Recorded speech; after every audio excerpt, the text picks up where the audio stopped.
when the red, red robin comes, bob, bob, bobbing. When the red, red robin comes, bob, bob, bobbing. When the red, red robin comes, bob, bob, bobbing along.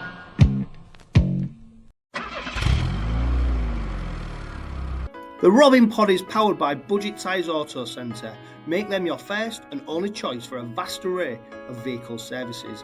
They are reputable East Hull-based car specialists and dedicated to providing quality services at reasonable prices. And don't forget, they are trusted by the players, club officials and supporters of Hull Kingston Rovers. Find them at 146 Leeds Road and ask them about the exclusive discount they offer Hull KR Rovers Forever members.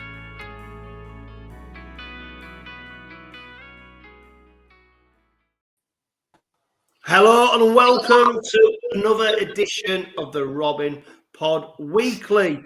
Joining me this week is Robin Pod regular Scott Solway, and we have another debutant as Gary Lee joins us to discuss all things Hull KR. And of course, we have Steve Till join us for the Robins Revisited, and we answer all your questions in question time. But before then, Scott, was it a good Friday or was it a great Friday? It was always going to be a great Friday. A great Friday beating that lot again, regardless of the situation of what happened, them going to 12 men.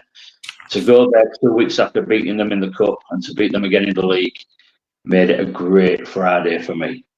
A great Friday, all day long. Gary, what about you? First time on the Robin Pod. Did you enjoy that victory? I did, yes. I thought from a performance perspective and from a result perspective, I thought it was absolutely great, wasn't it? You know, we can discount the 20 minutes they had just after the second half started, but we dominated, didn't we? Really, and from watching it from the stands, we were quiet for about 10-15 minutes, but we didn't really.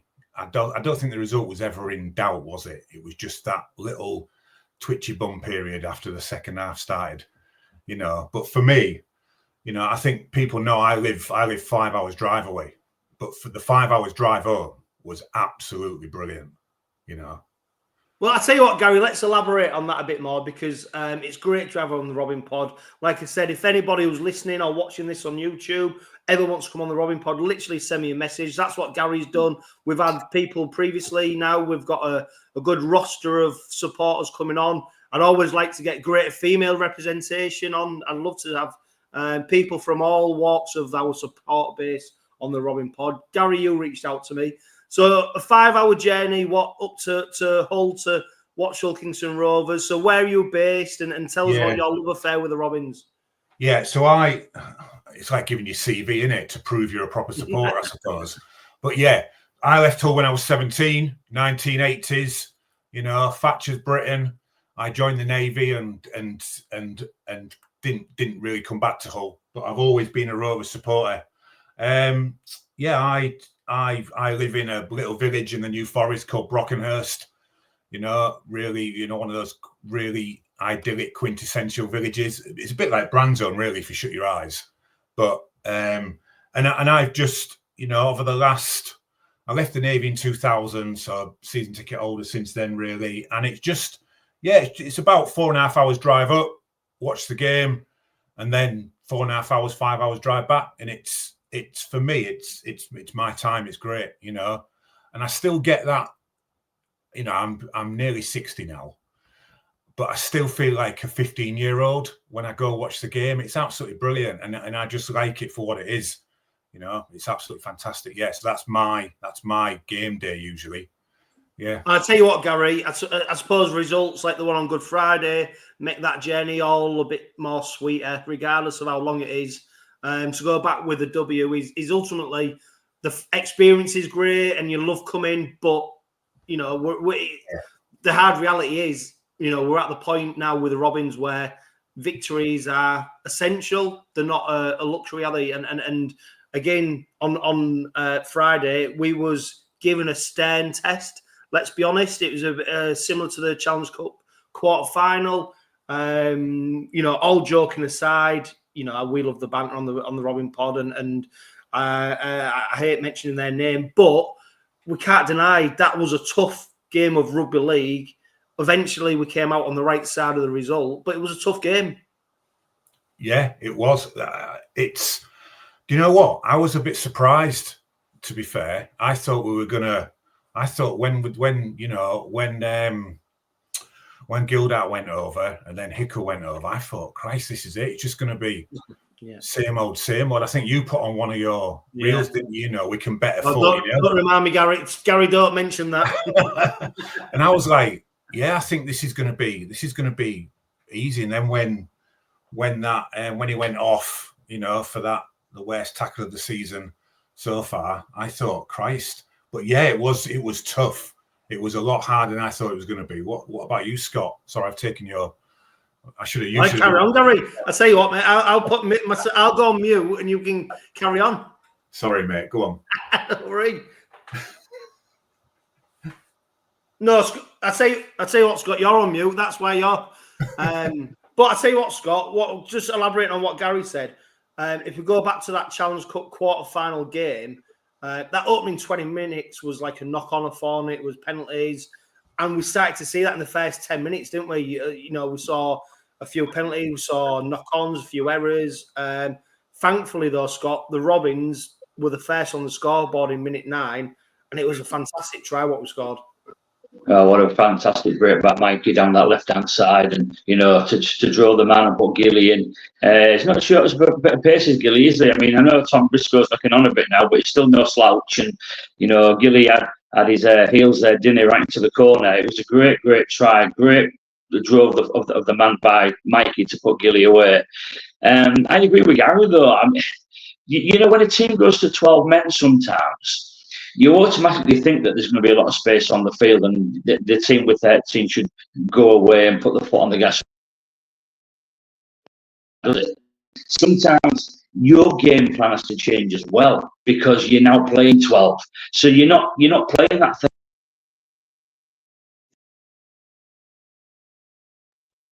13v13. I think we'll win more convincingly, as daft as that sounds, because then with 12 men, it give them a boost up, didn't it? Give them a G up. They're all fighting for each other's, fighting for the mate again and stuff. But not with 13, but when you go to 12, you find that extra little, maybe 5-10% that you maybe won't need to find when you're 13v13. And I think that we'd have beaten more handsomely 13v13. I really do, as daft as it sounds, because we proved that in the first when them 2 tries up. With 𝗀𝗲𝗏𝗏 and then obviously 𝗂𝗂𝗏𝗏 score as well. And it just seemed to be we're getting into a rhythm, and then they lost Cust. And we seemed to go to pieces a little bit for a while until we got our stability again, I thought. Yeah, Gary, I mean, let's just hone in on that red card, because I'm staggered that, I'm not staggered, because most people who think it want a red card are from a certain postcode west of the Riverol. But, I mean, it's hard to look at mitigation, isn't it? And look, like, I think the thing is for me, Gary, is that, yes, in the split second, Cust has got a tackle to make. But for me, it was almost the fact he didn't go to make the arms round him to wrap him up and make the tackle. And he almost, I think for me, it was like a wince. I think Cust was scared of getting hurt, so he turned his body into which made it worse for him, because when you slowed it down on the replay, it just looked worse and worse. And I genuinely, and look, this is my opinion, I don't think Cust meant to hit Morg like he hit Morg, but at the same point, the player who's trying to make that defensive effort has a duty of care to the attacking player. And I think that's where, look, you might not like it, but that is the rule. That is the rule. And like, honestly, when you saw it on the video replay, when you got home and watched it again, you slowed it. It just looked worse and worse every time you saw it. I mean, live, unfortunately, where we were stood or sat, the post was kind of in the way, so we didn't know. I didn't know what had gone on. I just saw a bit of a melee, and then the more you saw it on the big screen, even though it's not the best definition, but it just got worse and worse, didn't it? Yeah. And the video refs replaying it. He's almost doing it to make a case to go, I can't do anything else but send him off. And then when you get home and you watch it, you rush home and you watch it and you think to yourself, what mitigation is there. You can actually see him drop his left shoulder a little bit and kind of turn in. And you just think, I mean, whenever I'm on one of these forums and I'm talking to people, I always say, don't forget, hitting the head has been outlawed for years and years and years and years. You've never been allowed to tackle high, have you? Even when you're at school. But there's just more emphasis on that, isn't it? And it was the right decision. Whether the intent was there or not, or what, the fact is, isn't it? Is hit Morg in the head with his shoulder. How he's got to that situation, only Cust will know. But the decision was made, and for me, it was the right decision. Yeah, and I think most sensible people will look at that and hey, look, if it was the other way around, I guarantee you the vast, probably 99.9% of supporters from a black and white persuasion would have been screaming for a red. So I think it's a disaster. Look, like you said, I don't think Cze went out maliciously to make that tackle, but there's no duty care. There was no effort to wrap around and bring Morg to the floor. It was just that's why the rule was there, and that's why it's brought in. But like Scott has already alluded to, not only did it not affect them, it seemed to galvanise them, Scott. But it was a Robbins who took full advantage of that 4 minutes later when we went in for that fantastic try with the offload from Burgess to ภิku. We created the overload. We hit him with pace, power, speed, something we didn't probably then capitalise on later on in the game when you thought, why are we not doing that now? But fantastic try from ภิku, who I must say is, with my Rovers tinted spectacles on, just like you, Scott, is probably one, if not the best centres in Super League right now. Without a shadow of a doubt. And there's a reason he's still getting picked for New Zealand as well, because they know he's probably one of the best centres in the world still. He's an outstanding centre in all aspects. He carries well out of your own area. He does a lot of it takes a lot of work off the forwards. And in our own 10, after Davis has had a carry, then ภิku has a carry. So it takes a lot of pressure off the forwards trying to get out of our end. He's strong. He's got a great step. He's got a bit of pace. He's just an all-round top player. What I can't get my head around is how he ended up on that left side of the field for that try, though. Where did he go? Where did he go from? He'd gone from his right edge across to that left-hand side to get that ball from Burgess to score. I don't know how he ended up there or what he was doing there. To be fair, Scott, because I wondered that, and I looked at it at the time and thought, did someone get injured and they had to swap centres? Or I think it was genuinely they created the overload. And don't forget, Hiku's twice now gone into the halves. And obviously, in terms of a ball player, I think they fancy him to be able to slide that pass on. But also, don't forget as well, the fact that he's got that ability with the power he's got, it leaves defenders with a question mark over whether he's going to offload it, whether he's going to run it. And I think I think that's one of them training ground moves that we've not probably seen yet this season. But creating that extra player over there. Did it, because like you said, I was watching it especially on replay, going, actually, how did he end up over there? Like, why was he on the edge? What do you reckon, Gary? Yeah, I for the first, go back to the first try quickly. The two guys sat in front of me, and they said, "What's Lewis doing over here?" Because Lewis was third man, wasn't he, in from the wing? And then we all kind of looked at each other and went, that's what he was doing over here, So that was a set move. And what I really liked about those two tries was Dean Hadley's input into them. He touched the ball. He touched the ball on for the first try, and he did a dummy run for the second try. So, and I was really when I watched it on the replays, I was kind of like, he's over there for a reason. That's why Dean Hadley's moved over to the left-hand side, just to be that foil. It was absolutely brilliant. I thought both tries were really well worked. Yeah. Yeah, and Scott, talking of tries, there's one try that particularly Willie Peters won't be happy with. We talked about Cust going off and how that galvanised. I think another interchange that helped them lot was Chamberlain going off from the second row and Ashworth coming on, because he suddenly became. He probably played his best game for them. I don't know. I don't watch them that much, but he played the best game for them that he's probably played, in my opinion. But when he got on the end of that kick, he just showed every pace, power. But what frustrated me, Scott, was the indecision in the Rovers' defence. Yeah, who was getting that ball? We're favourites to win that. We've got two players favourites to win that before he gets anywhere near the ball. That's a defensive error from Rovers. Was it Morgan Davis coming together? Nobody made a decision. Broadbent. Sorry. I apologise. It was Broadbent. Yeah.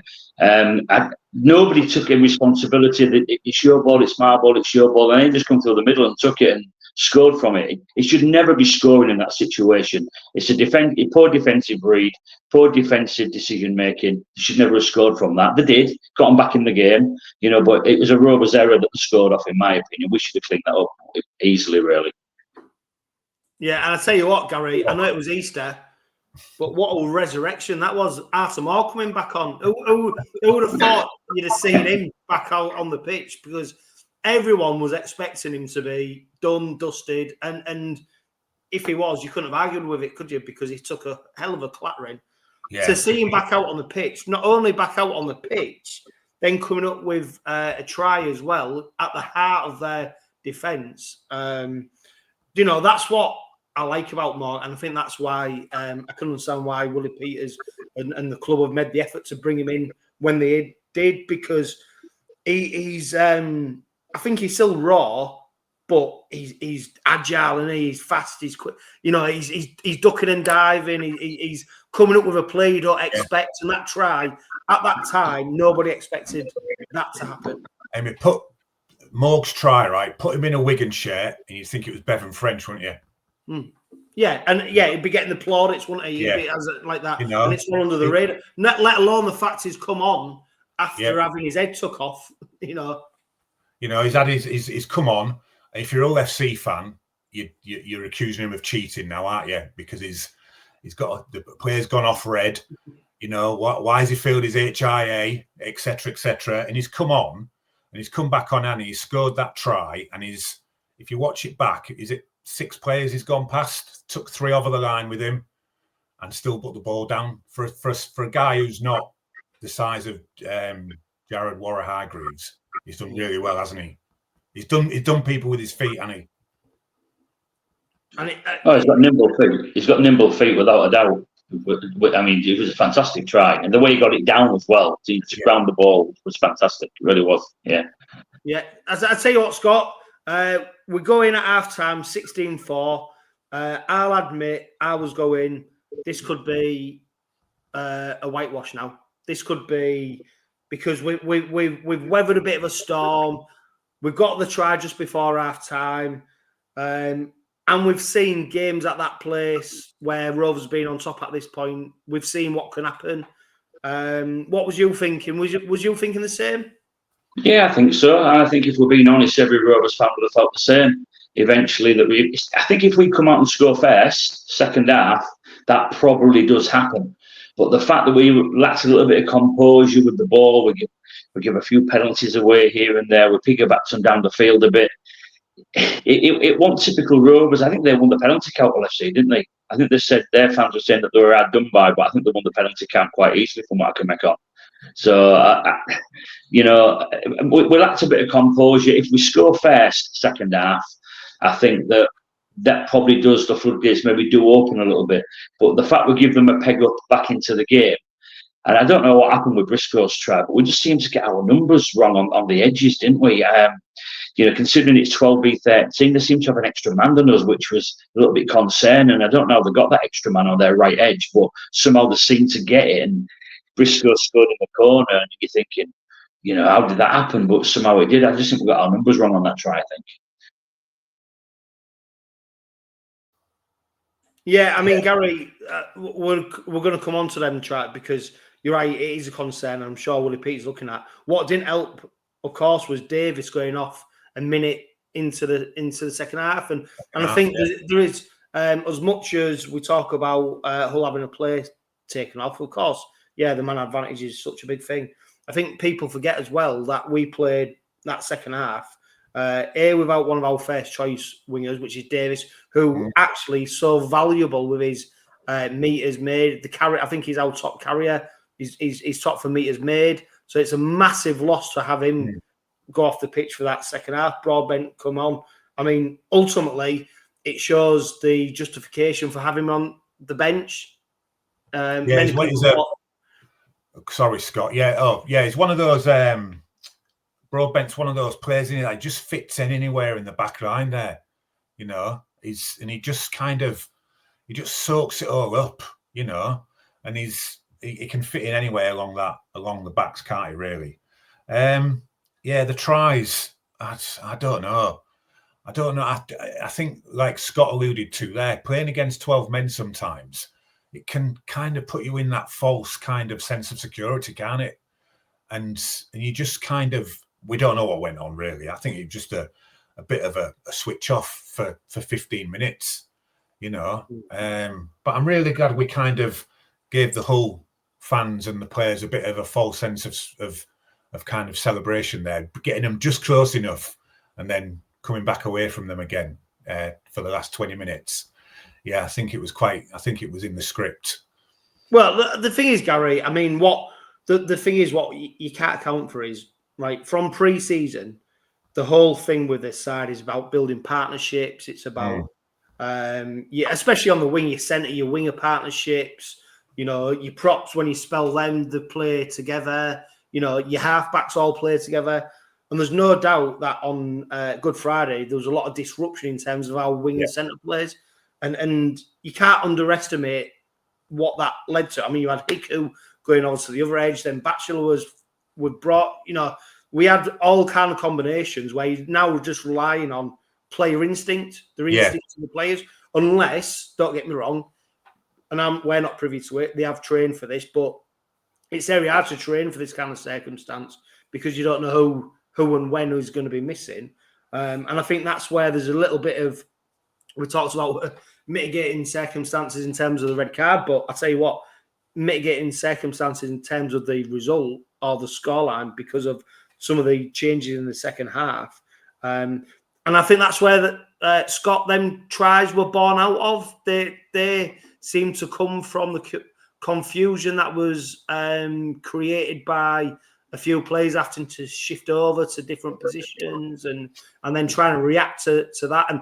And to be fair, like I do think as well, Scott, you can't deny they put in like this sort of superhuman performance where they lifted themselves to the point where, Scott, I'll admit it, where when they went 2 behind, I thought there's only one team who's going to score the next try here, and it was not a team in red and white. No, they were favourites to win it at that point. I don't really know what actually swung it back in our favour, really. You know, whether it was Asiata's hit on Lewis after he kicked the ball, I don't know. The sort of pigbacked us downfield a little bit more, didn't they, with a couple of penalties? But they were in the ascendancy there. I mean, you're right. I mean, 𝗂𝗂𝗃 went onto the wing when Bear just went off, didn't he? And 𝗵𝗂𝗏 went to centre on the other side. And it was an all shift of the entire backline, all being moved round. Once it Broadbent on the wing for Davis. And yeah, you can say you can just slot into these positions, but you've not trained for that. You've not trained in those positions for that game. And you could argue that the professional rugby league players, they just should slot in there. But it's not as easy as that, is it? It really isn't. We know it isn't. You know, and you've got to give credit to them, though. You know, they've fought and they played for the badge and, you know, they backed the mates up when they needed to, and they had heart and passion and desire. You know, it was a challenge for us. Luckily, we came out the end, and you know, quite convincingly in the end. You know, with the win really. But it was after 15 minutes of that second half, it was a lot closer than the game should have been. Really, shouldn't it? You know, I was panicking a bit. I actually sat down in my seat thinking, I can't watch this because you just had a feeling.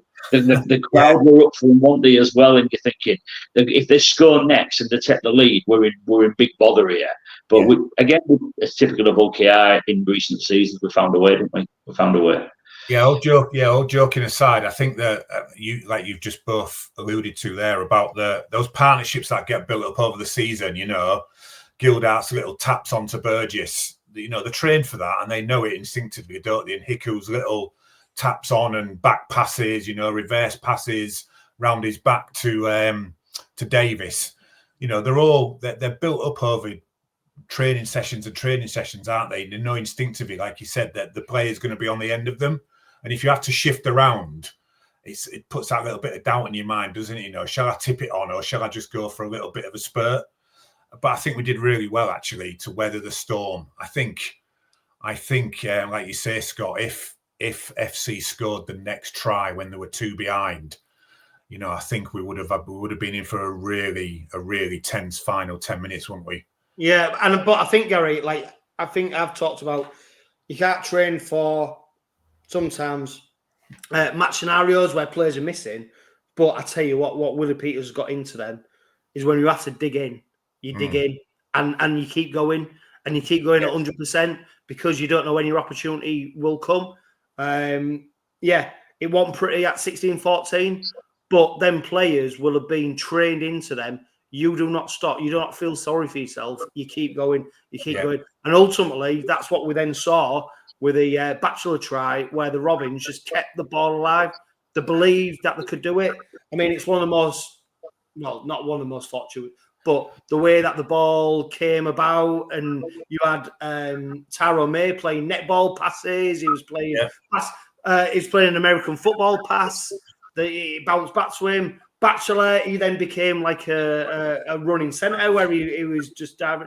But that's what you train the players to do, innit? So when you're in them moments, you just play and you play. And I think sometimes we underestimate. It's a hard skill to put into people, how you create desire and you create want and you create that ability to take the moment. And I think that's what if you go probably back, and this is just me just thinking, going all the way back to pre-season, all the times that Willie Peters had these sort of core group of players, it's because of moments like we saw against Hull FC. That's where it comes from. The train's not to be fit and to be in partnerships. The train to be resilient. And it's great to see, isn't it? As a supporter, we've been on this journey, haven't we, over the last 15 years, where the Rovers of 10, 8, 7 years ago would have maybe not have had that resilience. You know, maybe they've pulled it out for the derby. But they're the kind of games we would have lost, you know.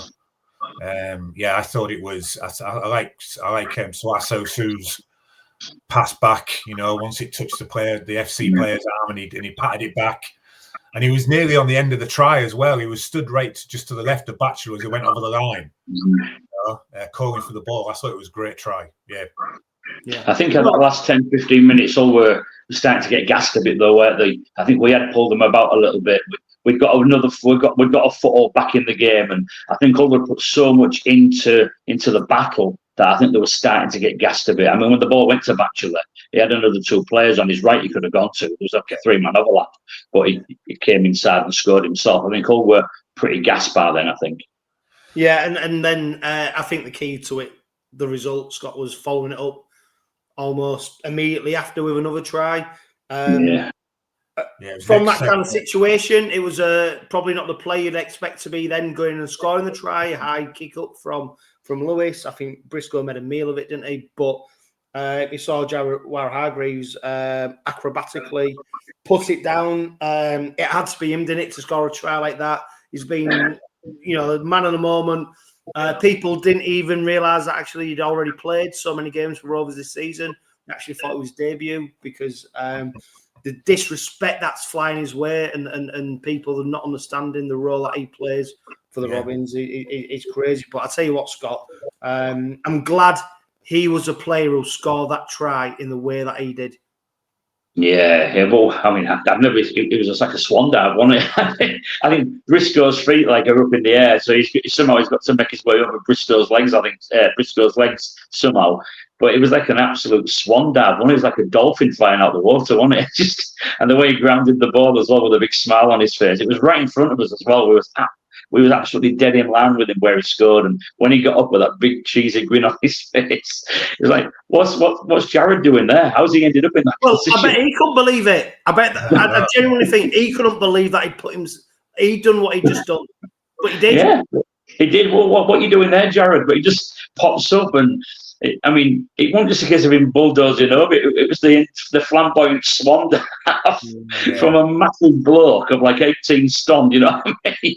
It's crazy, wasn't it? And the way he grounded the ball as well with a massive smile on his face, I just thought it was absolutely brilliant. And he just sealed the game, killed the game, didn't he? It was great to see the passion, wasn't it? Then the passion and the interaction with the fans once it got threw the ball away. You could see it was absolutely brilliant. It's what rugby league's about, really, especially at Rovers as well. There's that great interaction, isn't it, between the players and the fans. Yeah. Really take them into our heart, don't we? And it was really evident there, I thought. You can tell he's loving it as well. He's just loving his time in the Rovers shirt, isn't he? He knows it's his swan song season. He knows he's only got so many games left to play. So he's just enjoying every single one of them in front, and to scoring a derby in front of his own fans. Well, what a way to win a game, eh? And he's done. This isn't meant to be patronising, not to him especially in any way. And he's done really well in every game, hasn't he? You know. Yeah. Don't believe the people who says he hasn't. Believe the people who says he hasn't. He's a major linchpin in Rovers' team this season. Is Jared? He really is. I think, don't see the way. I think for me, what the best thing is like, I mean, there's a lot of naive people who thought he was going to come in like a JCB and just bulldoze people out the way, and he's never been that. He's going to knock somebody out every tackle, and he's going to do this. What he's brought is a level of consistency paired with Sue, whose game I remember from when we first signed him, and I'll admit when we first signed him, I thought, oh, is he? Because I think he'd been playing second rows. He'd been playing in between second row and prop for Newcastle. We didn't quite know. Like his game's been refined. You've got Hargreaves, who's got a great level of consistency, and then you've got Whitbread in the engine room. You've got Adley, who can go between the two. Luckley comes on and then bulldozes and gives you the offload. We've got a great complement of props at the moment, and Doro to come. Well, Doro's come, but do you know what's been great as well? The conditioning of them players. The look, lean, fit. The look, you know, they're not coming out. Yeah, I mean, so sometimes, but bandaged up, and they look like elite athletes. And I think there's great credit to the Rovers conditioning staff, whatever they've done behind the scenes to get him to this position, because they're a well-drilled unit, they're a machine, and they're so hard to stop, aren't they, Gary? Yeah, I think what's really nice to see is when they're doing their 20, 25, 30-minute stints, they're not coming off, are they? Absolutely. You know, they've obviously put the effort in, and they are run ragged, but they're not coming off panting, hands on their thighs, like they're absolutely tired out. They're having their break and they're coming on like they've not played. Yeah. You know, they're coming on for that second stint and they're absolutely smashing it, aren't they? Yeah. Right, Steve, before I bring you in for Robin's Revisited, Scott, I wanted just to what did you make of Willie Peters being on the touchline? I don't think that's a bad thing. I think Willie knew we was in a game. He knew we was in a game, and sometimes, you know what? Sometimes the coach has to just be down there. Sometimes he has to have a figurehead on that side of the pitch. As much as all his backroom team do a fantastic job for him, you know, with Sean Kenny-Dowell and Dave Hodgson and Danny Ward and everybody, I think it's very, very important sometimes that your coach is seen, especially in a game when the going gets tough. You know, why not? Coaches always used to coach from the dugout, didn't they? They always used to back in the day. So it's only the way the game's moved on with technology and television and replays that they now get a more high advantage view from the stand. But I don't think it's a negative. I don't think it's a negative that Willie Peters on the touchline. I'm sure he was concerned. You know, when they got to 16-14, I'm sure he's concerned. He just thought, you know what, I'll go down on the touchline. If the players see me there, I can speak to them directly. I can G them up. I can have a word in a few ears. No, nothing wrong with that whatsoever. It won't be the first coach to do it. It won't be the last. It happens every now and then. I think he said, didn't he? He likes to be up in the stands so he can have an overall kind of aerial view of everything that's going on. And I think he said in his post-match, I think he said something along the lines of that the message just weren't getting down. You know, there was some issue, there was some problem. So and he thought it was the right thing to do. Well, do you know what? It's funny because there's a couple of times, aren't they? We saw the McAlorum in the last game against Wigan, where he was put out on the wing, and they wanted to take him off, and for some reason, I don't know. Did they get to the bottom of why he didn't come off? Because I don't think it was a referee in. And then we saw at Huddersfield, didn't we, where Hargreaves came on, then he went back off, and he should have stayed on, and he was pissed. Yeah. You know, I wonder if there's a miscommunication. And hey, look, I'm just questioning, because it's when you go through such a lot. The last time Woody Peters was on the touchline was the Wigan semi-final, I think, at Doncaster. Yeah. And that was, I mean, don't get me wrong, that was desperate because we were under the pump and we needed something to turn around in that game, and it didn't go well for the Robins. But it's just interesting to see that, because that's not the norm. We're so used to seeing, well, we don't see Willie Peters until press conference after game, and you don't see him on the line. So to see that, but do you know what? If that's what gets us over the line to get that victory, that's what you do, innit? And I think that's where we go back to the players about how they're conditioned.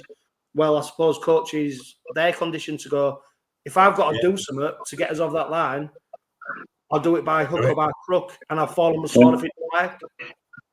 Hey, it's not surprising, is it, really, when we look at what's happening on the sidelines, that there is a bit of confusion sometimes. You know, it's so busy, isn't it? There's just so much going on. Bibs coming on and off, and is it the 7th interchange or the 6th, or what card have I got to carry? Is it an HIA interchange, etc., etc.? But you know, he's the coach, and he does what he wants. He does what he wants. But yeah, it's and it worked, didn't it? It worked. It was great. Yeah, and at the moment, Scott, you can't. You know, I'm fully entrusted in Willie Peters. I tell you what, if he told me to walk over them hot coals over there because it might bring us a victory, I better take my socks off, because I'm going. Yeah, and you know, hey, we're all fans and we all have opinions, don't we? You have a lot of fans saying so-and-so should be playing, and he should be playing, and he should be playing there. Just trust him, Willie. He's never let us down yet. He's never, ever let us down yet. And all the time he's been at this club, you know, if his hand's been forced where he's had to make a decision, that's one thing. But if he's got all his players available to him and he picks the right player for that right position, let him go with it. Just trust him, because he ain't got a lot wrong, has he? In the last 3 years or so, he ain't got a lot wrong. 2 or 3 years, he hasn't. No. Right, that was a derby victory. I mean, I'm getting sick of talking about them now because there's that many of them. I mean, 7 from 8, getting boring. They did score a try in the first half, so they've at least have stopped some kind of record. But anyway, we've got Leeds Rhinos up next. But before we talk about that Rhinos game, we bring Steve Till in for Robins Revisited.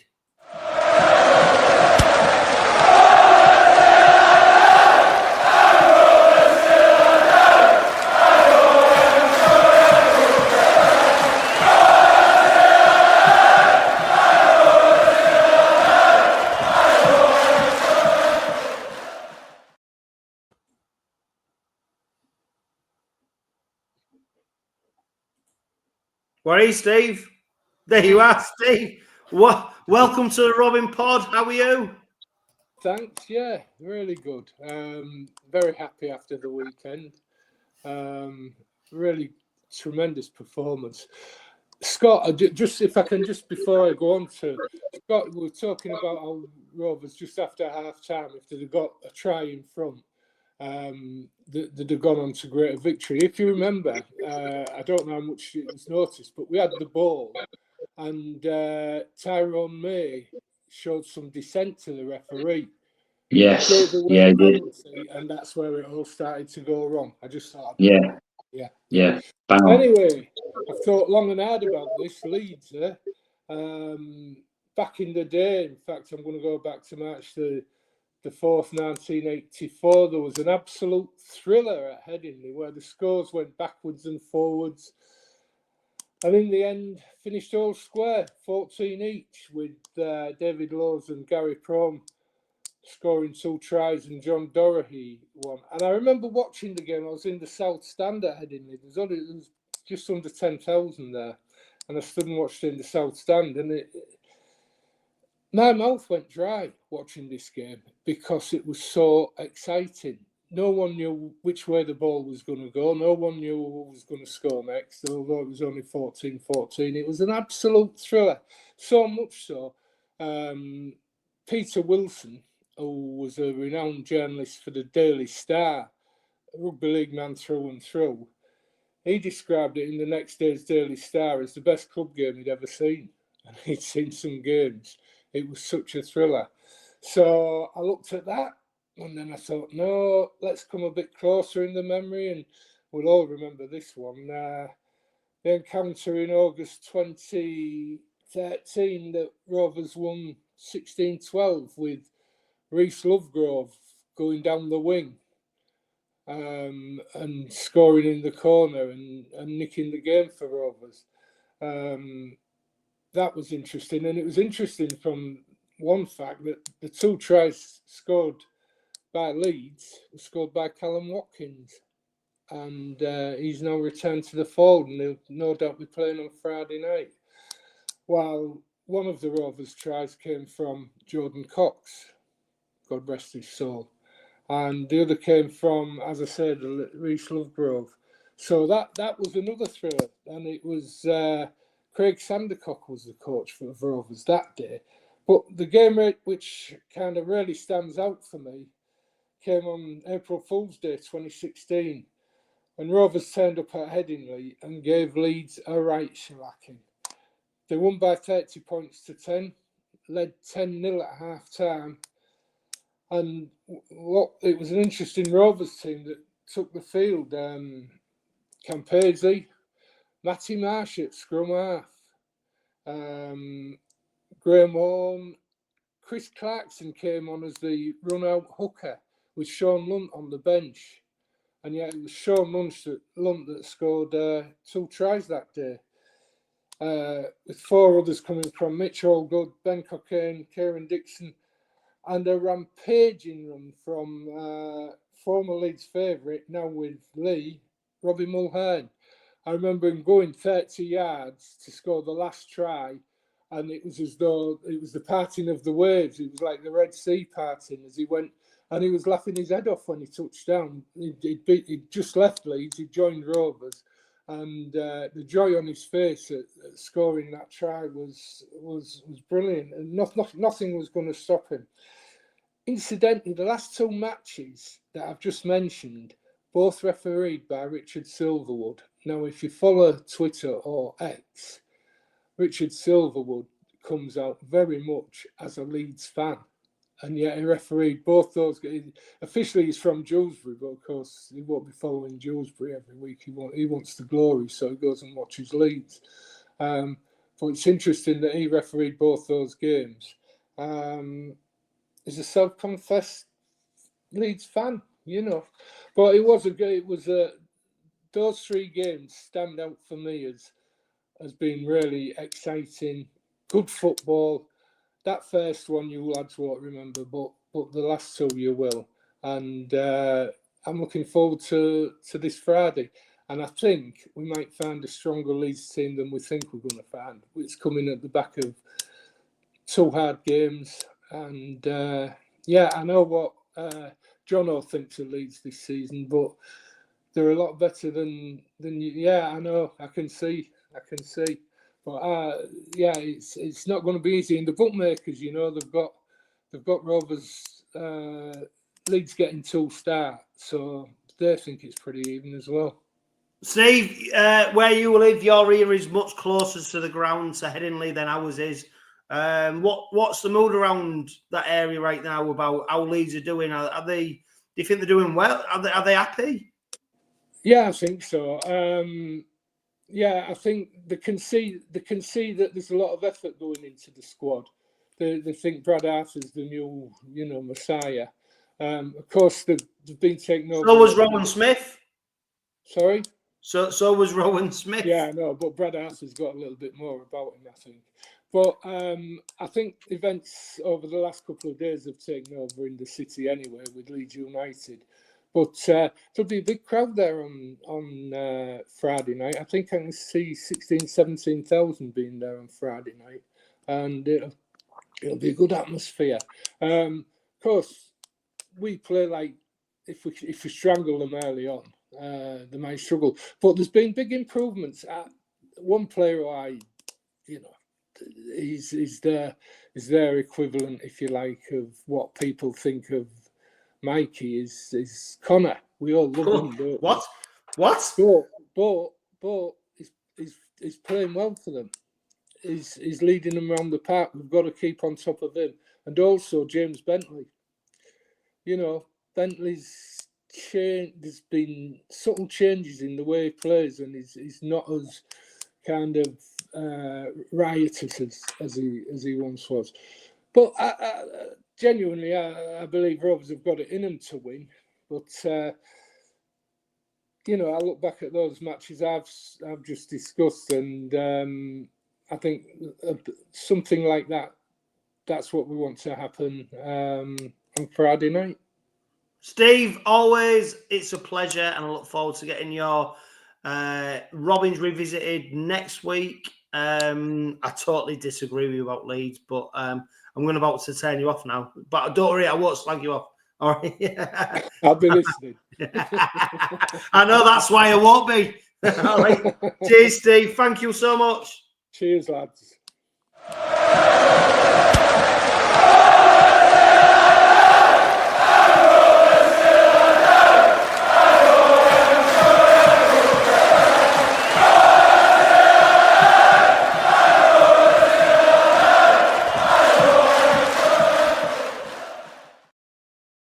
I mean, the mad thing, Scott, when you look at Friday night, if Leeds win, they're literally 2 points behind the Robins, and they've got off to a half-decent start.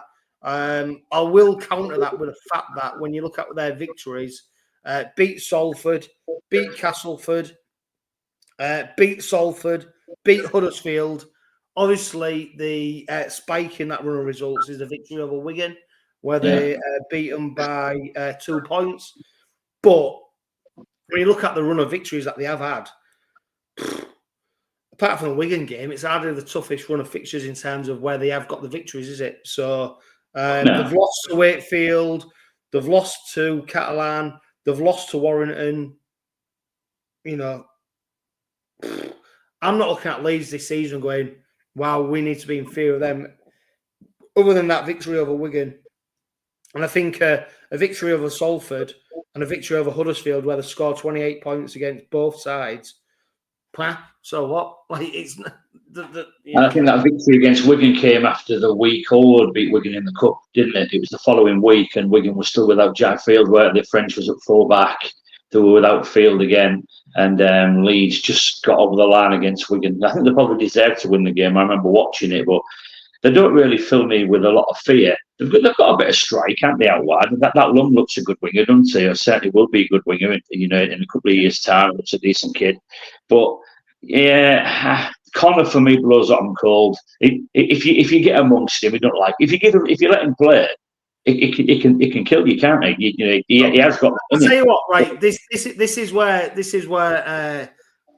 we are with. So the Super League Man of Steel points right now after 8 rounds of rugby. Guess who's second? Well, guess who's first place? Gary. Herman S8, yeah. SAS second, Jake Connor. Okay. Jake Connor. Based on performances against Salford, Castleford, Huddersfield. That's where he gets his victories. When he in the good games, when he come up against a decent opposition, you won't see Jake Connor. He's one of those players, isn't he? He's one of those players who is a bit like Price, who the other lot have just signed. He has 1 or 2 good runs a game, and everybody remembers that. But nobody remembers all the back chat and all the mistakes and all the missed tackles and last man of defence and getting it wrong and stuff like that. But Connor's, if he has a good day, he's unstoppable, isn't he? you know. But it's I getting don't more. know. I don't think he is, mate. I think he is. It's when he plays against crap teams, he does well. That's but it's getting rarer and rarer, though, isn't it? You know, I'm not concerned. I'm not concerned at all. I think what he has done, I think he's found his home at Headingley. You know, he's been one of these players that's been around the block a little bit, playing for loads of different clubs. He seems to have found his home at Leeds and at Headingley. He seems more settled there than he's ever been at any other club, I think. That don't make him a good player, by the way, against the big teams. But, you know, he does seem to have settled and found a home at Leeds now. So we can maybe see him staying there for a few years now, perhaps.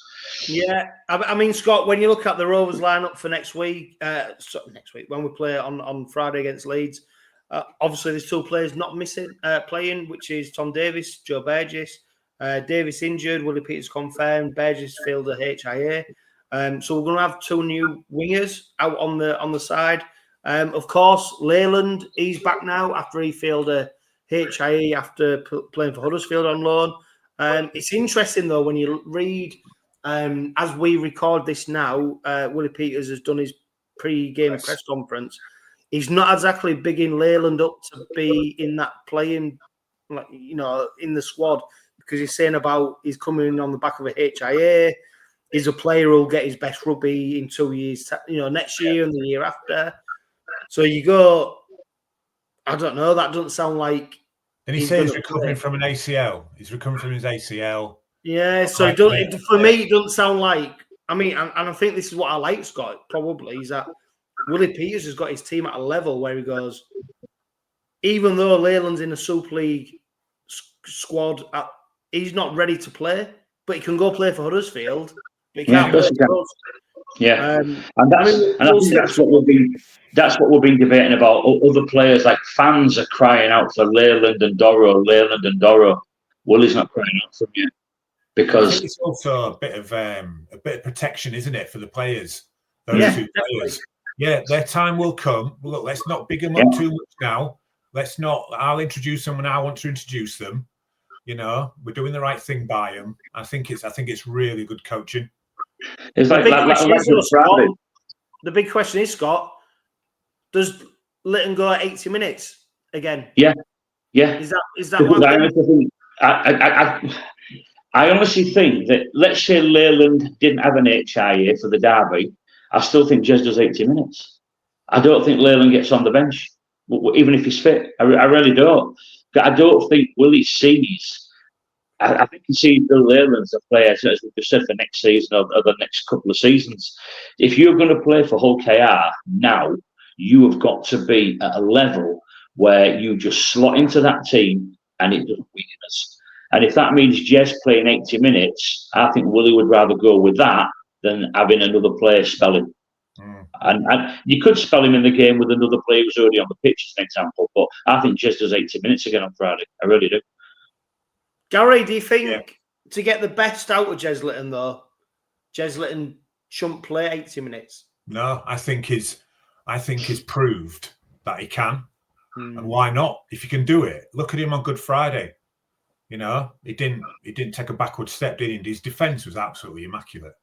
You know, and he's got that unpredictability, hasn't he, at the play of the ball. You don't know what he's going to do. Whether he's just going to pass it out or go for that little squirt from the behind the play of the ball. That's why I like him. He's got that unpredictability a little bit. He's real solid, isn't he? He's solid. He's solid in a different way to McAlorum is solid. Well, I love him, and you know what? He's got an opportunity at the moment to push his way into the Ashes test at the end of the season. You know, into the squad. Now, whether he whatever his involvement is, but he's got an opportunity now to really push himself into that squad to be part of it, and what an honour that would be for him. So yeah, it's all in front of him, isn't it? And I love Jez Litton. I put a post out on social media yesterday. I mean, what a deal to bring Hadley and Litton over when they did. You know, I mentioned something the other day I'm only on Facebook. I don't do the others, but I mentioned about Litton. I think he's one of the only England hookers who don't put his arms up at every play of the ball. He just focuses on playing the ball. You know, he's not waving his arms around, you know, trying to catch the rest's attention. Yeah, just gets that's on. why. That's why we need McIlroy on, because that's what he does to make him. Yeah. But how many people though, when we signed Hadley and that, weren't too overwhelmed about it? Oh yeah, and look where we was at the time, Scott, as well. No, I mean, yeah. But it's what a good coach turns these players into. You know, you've got to have all that ability and the heart and the desire to want to be successful yourself as a player. And Dino and Jez have certainly got that. But when we signed Dino and Jez, it wasn't like we were signing absolute world-class well-beaters. No. We were signing, in theory, if we're being honest, a couple of squad players who have gone on to become major anchors in our team. Yeah. That's fantastic ability from them lads, but also the coaching side of it as well. Well, I always think, you know, what was amazing about is when Willie Peters first got named head coach. And Willie Peters said, I think Dean Hadley was one of the first players that he spoke to, because he was a player that he'd identified as being integral to this side, which is amazing, isn't it? Yeah. Look what we've done over the last few years. And I think that's probably vindicates Willie Peters' acumen in terms of identifying a player, skill level or ability or person-wise, what he needs in his team. And I think that's, you know, it's quite wholesome in terms of that circle, in terms of a player who might not be viewed as being the best. And it's a bit like Moneyball, isn't it? Yeah. It's a bit like the film Moneyball, isn't it? You go in and sign in a piece of the mechanics of the whole machine. And if every cog is doing their job, you have a perfect machine. And you need lots of different parts of that machine for it to be successful. And it's not all about. And the only reason we score the tries that we do, and Mikey can do what he does, as an example on the field, is because Dino and Jez do their job first. That's the only way it works. That's the only way it works. Davis and Burgess, wingers so far this season, both injured. Who's playing on the wing on Friday night against Leeds? Well, you're gonna have to put Broadbent on the wing, aren't you? On one. So that's Broadbent's one. And then, oh Christ! I mean, you going for Kershaw?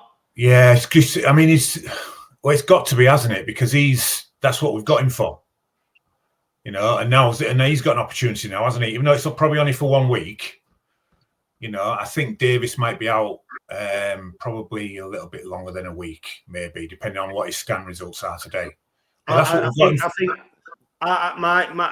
look at that and I go, Davis isn't playing for a good few weeks. I think it's a dislocated shoulder, isn't it? So you've got to protect it, especially the way Davis plays. You've got to protect it, you know, because he doesn't take a backward step, does he?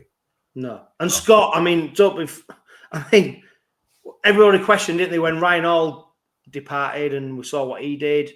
Davis is slotted into that role, then plays out like for like. You don't have another one who just comes in and does that mean that Rovers change their style of play now? Do we have to do something different? Yeah, maybe do more meters. Does the fullback, because Morg, does he have to? I think your centres have got more responsibility now, you know, because Broadbent and Kershaw are the biggest lads, are they? I don't think they've certainly got the meter gain that Tom Davis has, or even Joe Burgess has, if we're being honest. I know Tom's stats are one of the best in Super League. People don't realise that he makes his meters in other parts of the field as well, not just coming out the back. You know, he's such a strong lad. He always wins the collision. He always wins the floor. He's just a good winger. I'll tell you what, Scott, he's fared in Super League for carries.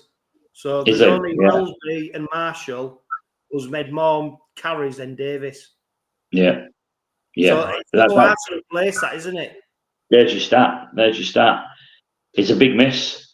And he's quite solid defensively as well. You know, on that side, on that right edge, he's certainly tightened us up a lot as Davis on that side defensively as well. Yeah, it's going to be a big loss. He's going to be a big loss. I'll tell you what, Gary, what surprised me as well, if you look at players in Super League who've made the most errors, Davis and Burgess are second and third. Errors as in with the ball, dropping the ball, errors, you mean? Well, errors, so Tom Johnson's first was 17 errors. So errors are dropping the ball. Yeah. And is that necessarily a bad thing? It just means... Well, if you look at someone like Davis, you'd go, he carries the ball more than anyone. He's most likely to make more errors, isn't he? You know, and would you know? For me, is a stat. Would one of those errors be the try didn't get? Right, yeah, of course, he's trying to put the ball down. That's counted as an error. So it works both ways because that accounts for attacking positions as well as defensive. But Davis and Burgess are big players to replace. You know, there's not many sides you have to go into a game where you've got to replace both your wingers. Both your wingers, yeah. I think we'll be all. Yeah, I mean, I'm a Rovers fan. Of course, I'm going to say I think we're going to be all right. Yeah, but Jack won't let you down on the right. Broadbent won't let you down on the right. You know, Broadbent, 𝗂𝗄𝗄𝗏, they look like the most likeliest option. Yeah. You don't have to move more. Exactly. Maybe they're not Davis and Burgess, but both those players will do a job for you. And we might have to change how we play a little bit. Certainly coming out of our end, we might have to change how we play a bit. But Willie will have that in hand, I'm sure. You know, maybe one of the forwards has to do another carry out the end rather than it be Davis, Hiku, Burgess, Gildart. You know, maybe a forward has to take a carry or an extra carry up or something like that. But I'm sure he'll legislate for that. Well, that's why the interchange roster is so interesting, then, isn't it?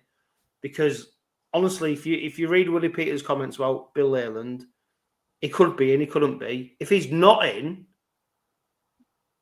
bear in mind Jack Brown was 18th man, but that was the bench with Jack Broadbent on it. Who's coming in? Is there someone coming to that utility role? Are we going with forward? That's what's interesting for me. Leyland could be easily on the interchange bench, which leaves you with Brent Tangenauer and luckily, although it could be in there just due to injuries. Yeah, just due to injuries, Leyland could find himself on the bench. You know, especially if he wants to go with a utility player. Like last week, it was Broadbent, but Broadbent's going to have to start now. You know, we ain't got McIlroy, so if he wants to go with a utility player, he might have to go with Leyland because I think he would be the next off the rank as a utility. You know, where he could slot into, unless he goes with Danny Richardson. But I don't see that one. I don't know. You know, I mean, we don't know, do we? But Richardson could be on the bench, couldn't he, as that utility player? You never, you know. Yeah.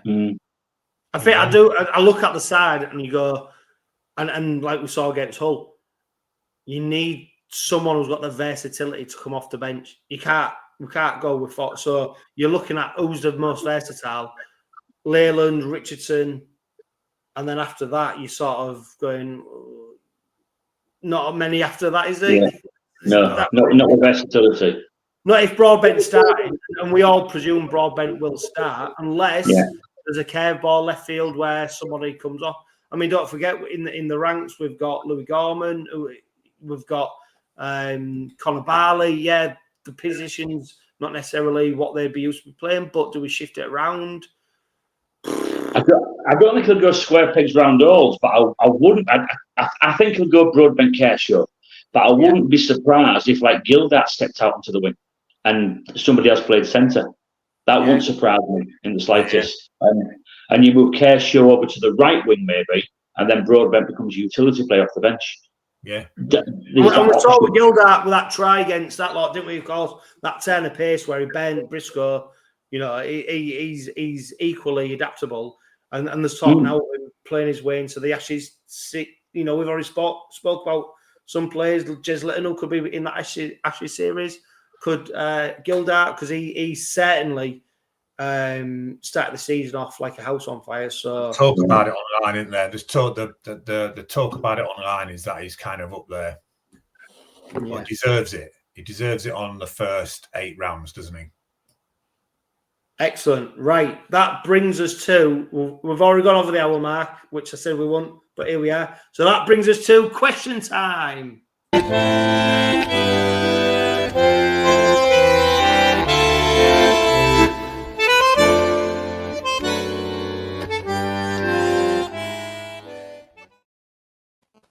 Right. Obviously, every week we ask for viewers and listeners and social media followers to submit their questions from the wacky to the wild. As ever, we've got a wide range of questions. I'll tell you what, Scott, this is one for you. Goldie, she's a good listener, and I really appreciate her input because she's a great champion of the Robin Pod. Where's everyone parking at York? Sainsbury's. I try and get my parking space. My parking space. You can get park at Sainsbury's. Parking space. I work in the parking industry.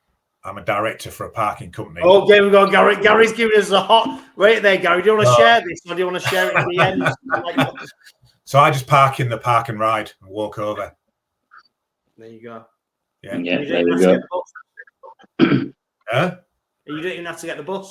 You can just walk over. Yeah. There you go, Goldie. There's your hot tip.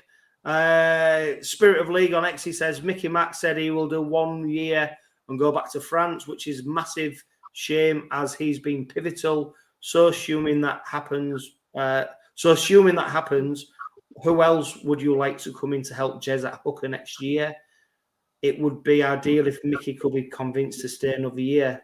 I mean, we sort of covered that a little bit with Bill Leyland. I think he's earmarked for that second year, isn't he? I think that's why he's coming, Annie. On that point, I think it's really good that players have been honest up front and everybody knows what's going on, because it just stops the rumours going round, doesn't it? I think it's great. Yeah.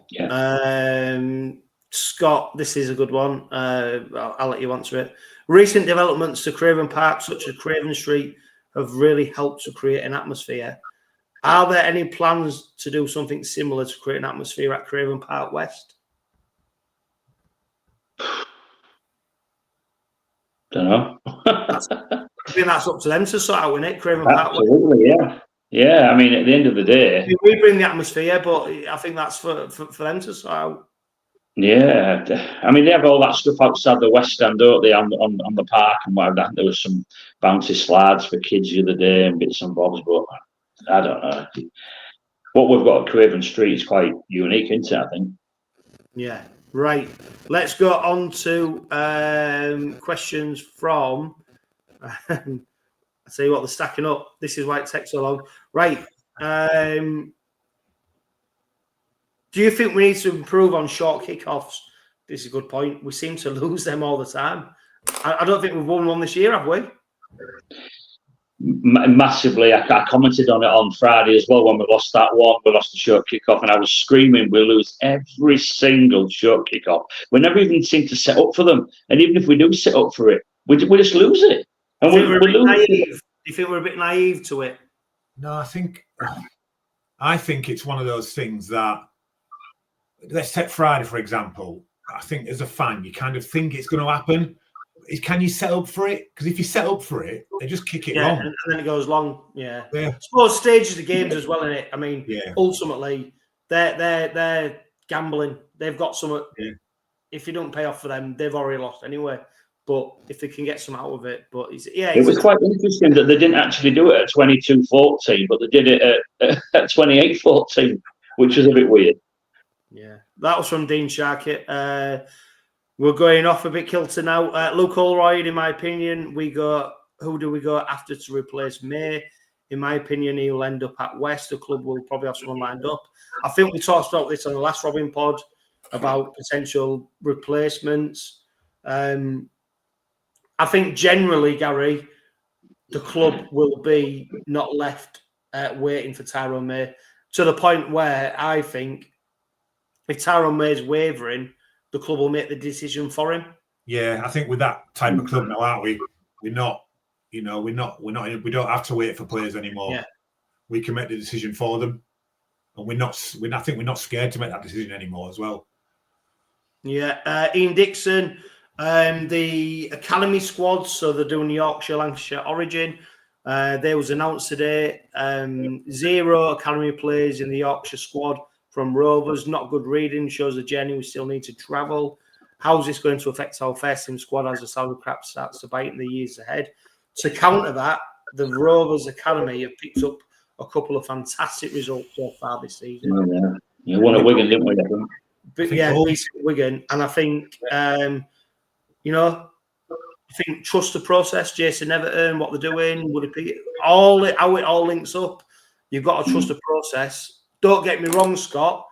At some point, you know, in a salary cap game, we do need these players to come through. But I think just trust what they're doing. There's been heavy, massive investment in that side of the club. Yeah. I don't think having Origin players named is necessarily a sign that it's not working.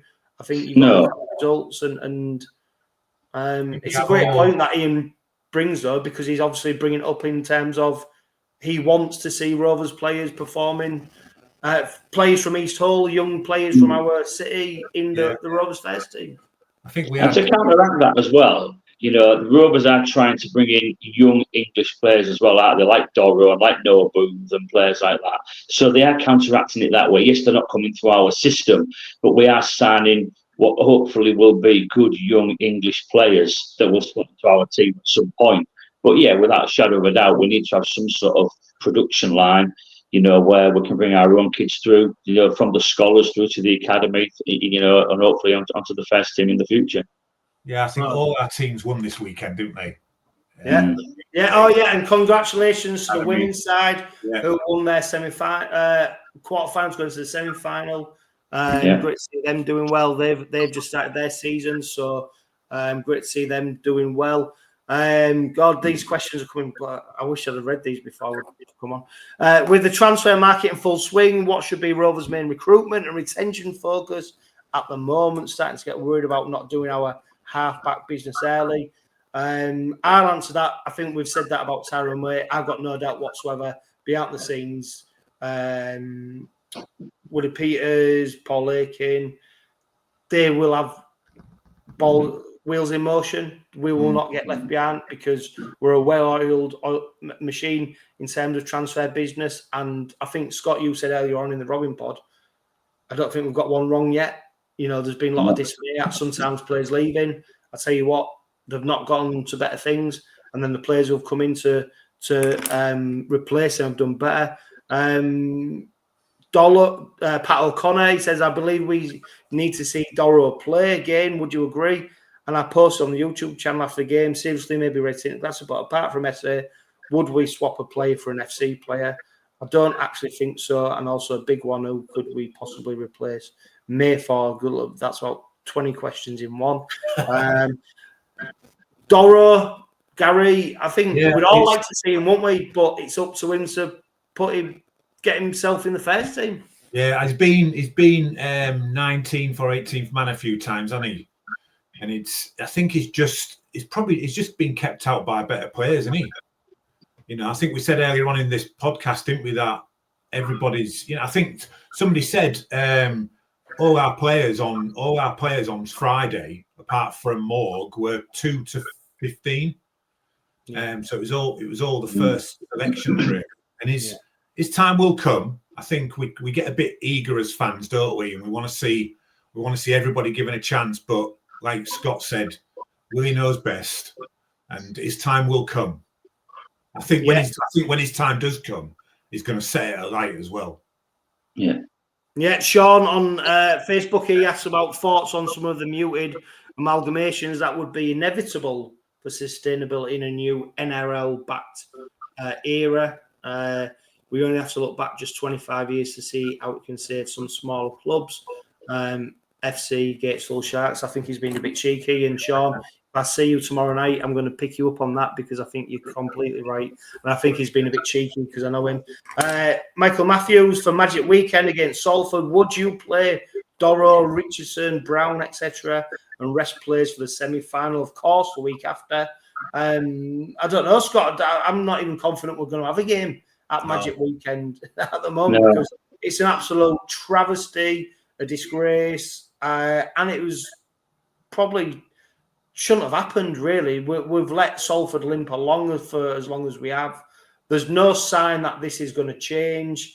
And I'm not even confident that Rovers will have a game against Salford because they're lurching from pillar to post at the moment, aren't they, Scott? Yeah. But if we do, we're probably going to end up playing their academy, aren't we? I guess. So certainly a sprinkle of first teamers and a few young kids again, which I think was predominantly especially the team that sent to Catalan really wanted. They had quite a few. They had a few first teamers in there, but it was quite a few young kids as well. It's a travesty really, but they're in a mess now. The RFL, aren't they? Because they can't let Salford go to the wall because it'll default the contract with Sky Sports. So the RFL are going to have to probably pay them wage bills for the rest of the season or something just to get them through the season. But it's an absolute travesty because they're in a situation where they can't survive. Even if they don't finish bottom of the Super League, they're going to be in the Championship next year, Salford. If they survive at all, they aren't going to be in Super League. They can't be, So it should never have got to this stage. But as we know, with rugby football and rugby league in general, it's on to itself, isn't it? But it should never have ever got to this stage where should they have even started the season? And on a side note, great credit to Paul Rowley for managing to galvanise a side where they're at least competitive to a certain point. I mean, the team that went to Catalan, at weekend, they were well beat, but they had a go. They stood up and they wore the badge. The lads that turned out wore the badge with pride and they had a go, but they just weren't good enough. That's going to be every game, isn't it? Yeah, Gary, Rob Coles, he asked pineapple on pizzas, yes or no? I think I've replied to him already. I've said yes every time. Right, well, that's you. Anyway, Gary, I enjoyed your appearance on the Robin Pod. See you there, Ron. So we'll, if anyone else wants to join us on the Robin Pod at any future point, make sure you DM.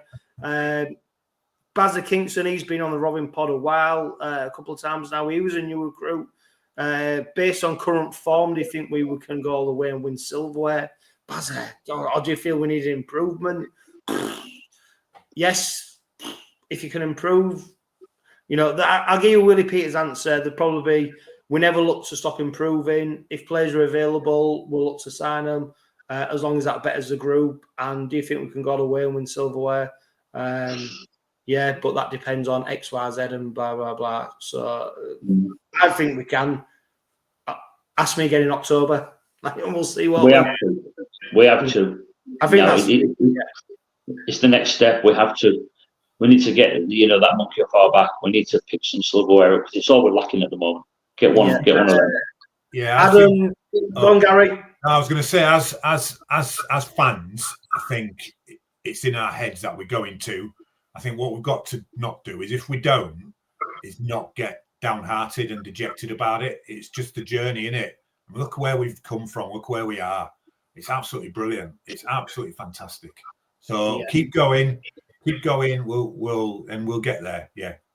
Yeah. Adam on Facebook, he has some speculation that Rover's going to Vegas. He's planning on going, but he needs to get his wife's approval. Do you think 𝗀𝗂𝗃 will be a team selected, and how many would we take? I think if you look at the local media, Rovers are pretty much in the driving seat to be there. How many would we take? Great question. It's a good one, isn't it? Because it's a long drive, isn't it? It's a long drive. A long drive, yeah. And as much as many people will want to be there, East Hull's not the most affluent. It's a hell of a cost. 2, 3, 4 grand, let alone if your missus supports them, your kids support them, and you all. So it's a big question mark on that, isn't it? But I think 𝗀𝗂𝗃, if they want to continue their ascent, these are the games we need to be playing in. So regardless of that, I think Rovers, if they've got the opportunity to be there, they will be there. Rich Robbo, he says, I've been pleasantly surprised with 𝗪𝗏. Can really cut teams apart, but his bravery at the back and solidity under the bomb is something that's hard to teach. Could he be the extra spark to take us to silverware? That's the big questions at the moment, isn't it? About silverware. There's no doubt though that 𝗪𝗏's been a fantastic addition to the side. I think I think if you've sorry, Scott, I keep starting my responses before you. I think if you've got even when you're playing, even when you're playing in your 20s, as amateurs, like most of us have probably done, having a good fullback gives you that real confidence, doesn't it? And that progresses into a pro team, I would imagine. So to answer the question from my perspective, yes, I think he is that little bit of extra spark. Yeah. I tell you what, Scott, like you said, I think when we're talking about the whole game, he has got that rawness. I suppose for me, the only worry I've got is that pass he gave out against Wigan right at the end. Yeah. You know, But I think every player's got an error in them under pressure, haven't they? You know, I mean, we were chasing the game then against Wigan, weren't we? It was just trying to put something on it. It never worked. But if you look at him on Friday, he was clean as a whistle. Took every ball. You know, he returns well. He's not the biggest kid either, is he? He's not very big. He's only a little lad. You know, one of my FC mates says he's nowhere near as good as Evells. Nowhere near as good. You've lost a better player in Evells. Age-wise, that suggests that that's not bagging Niall, but Niall's 32, 33. Artemog's 24, 25. So he's got all his best years ahead of him, hasn't he, as well? And you mentioned his rawness there, John. Yeah, he's still learning the game to a certain extent, you know. But I think he's a better acquisition long term, without a shadow of a doubt. No, and the circumstances around the Evel's departure are totally different. Yeah. Pat on Instagram, are the club teasing us with pics of some Brad Schneider on social media? Of course, they've advertised the Leeds game tickets still available. Brad Schneider, do you reckon he's on the horizon for the Rovers? They've been talking about it, haven't they? There've been a few rumours, but he's doing really well. So I don't think I think it's just rumours, isn't it? You know, I don't think he's the first choice over there now. I think he was on the bench at weekend, wasn't he? He was on the bench, I think. But he's getting in the 17. He's getting in there 17. So, yeah, I don't know. Would he be good enough to replace Tyrone May? Or are we looking for somebody with a bit more X factor than Brad? Now that's no disrespect to Brad, but are we looking for somebody with a bit more X factor? Only the club will know that. Well, at the moment, I think where the Robins are, we're in the market where it could be Lachie Galvin, it could be Nathan Cleary, it could be Brad Schneider. I think it could be any one of. I'll tell you what. Let me look at the Harlem Globetrotters. We could have one of them as well. You know. But seriously, I do think. Look, we're in a market which is above where we've been before. Who knows where that'll But I think there'll be irons in the fire, like we've already mentioned, to say whether it's Brad Schneider, whoever it'll be, whether it's Tyrone. The Adam Reynolds rumour won't go away, will it? The Adam Reynolds rumour won't go away. And I noticed that he liked to comment. Somebody put on social media last week, you know, when he's at the Rovers next season, he's partnering Mikey Lewis, you'll see some real fire in the halves. And he liked it, did Adam Reynolds. So that got a few tongues wagging, I think. So well, yeah. And if you follow his Instagram, he suddenly started following Rovers, Mikey Lewis, and we got room as well, because aren't Hiku and Tanganoa coming off salary cap next year? I think. Well, it should be if the new rules that was talked about 2 years ago about salary exemption, where the player's been over here residency for 5 years, they come off quota, but there's nothing confirmed in that yet, because it'd be Martin and Tanganoa would come off the bench based off the salary cap. Last question, because I'm ready for bed now. And that's not because you, Gary. That's fine, mate. I have that effect on loads of people, don't worry. Wanting to go to bed? Right, Jules, I missed a question last week on Instagram, and I promised I'd read her the next one. So she said, why are so many comments, well, it says log, but why were so many commentators and journalists all over FC at the weekend? We won. And I suppose that's the point. There was a lot of smoke blown up their ass. Ultimately, it's the result that counts. It's because they nearly got there. They did win. Just so we know, just to confirm to any FC fans watching, you didn't win, you know. But they did deserve a bit of credit. The way they played with 12 men, they deserved a bit of credit. But at the end of the day, you know, we're nearly this and we're nearly that. Coulda, woulda, shoulda. You know. And the least you expect, regardless whether you're playing with 13 men, 12 men, or 9 men, is absolute heart and desire for the badge, you know, and that's what they gave. And that's what they're getting paid to do. So they didn't win, we did. I'll tell you what, we could have recorded this podcast 5 years ago, and if the scoreline would have been flipped round and we'd have lost, we'd have been going, and this is how the club's changed, how our mentality changed. Great performance. We're so proud of them. They gave everything, blah, blah, blah. and then you go, yeah, but we lost. Yeah. And that's the mentality shift of where we are now. And it's quite different to see it reversed. I mean, you know, our season hinged on these derby results, really. But I suppose it's just in the city of Hull, that's how things are reversed now, the way we look at it. So I think 𝗀𝗂𝗋𝗄𝗧 does that really well. He doesn't get too wound up in it all, does he? You know, for him, it's just another 2 points. But for everybody around him, it's the derby. But for him, it's just and he kind of that transfers to the team as well. I think a little bit. Yeah. Until he ends up on the touchline. Yeah, true. Until he comes down with his shirt untucked. Exactly. Right. Yeah. There you go. Well, Scott, we've done well to keep it within the hour. Yeah, fantastic. We're nearly there again. So anyone who was watching this and listening to it on podcast, I said to Scott and Gary before we started recording, there's only the derby to speak, and then we've got Leeds, and that's about it. There's not much really else to talk about. So it'll probably be about an hour at tops.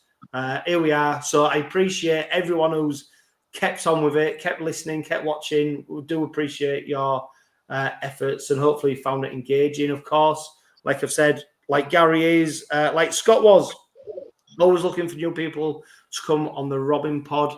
And before we finish, Scott, you looking forward to Leeds? Yeah, absolutely. I think if we do our job, we'll have enough to beat them.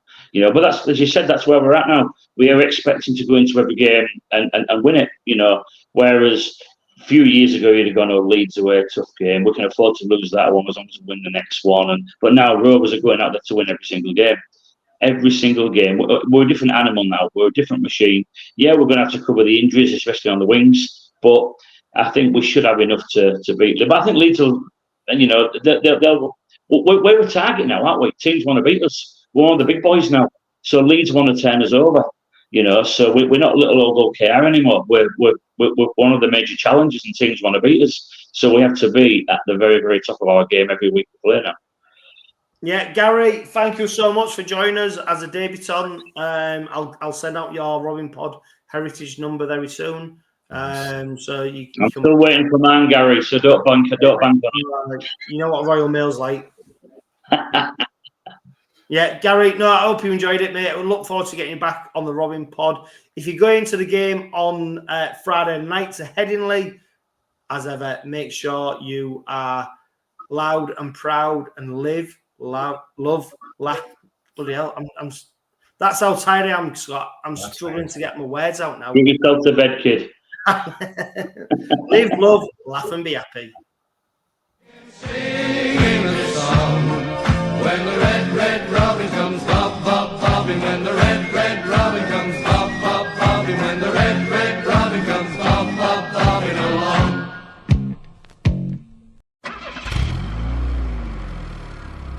The Robin Pod is powered by Budget Tyres Auto Centre. Make them your first and only choice for a vast array of vehicle services. They are reputable East Hull-based car specialists and dedicated to providing quality services at reasonable prices. And don't forget, they are trusted by the players, club officials and supporters of Hull Kingston Rovers. Find them at 146 Leeds Road and ask them about the exclusive discount they offer Hull KR Rovers Forever members.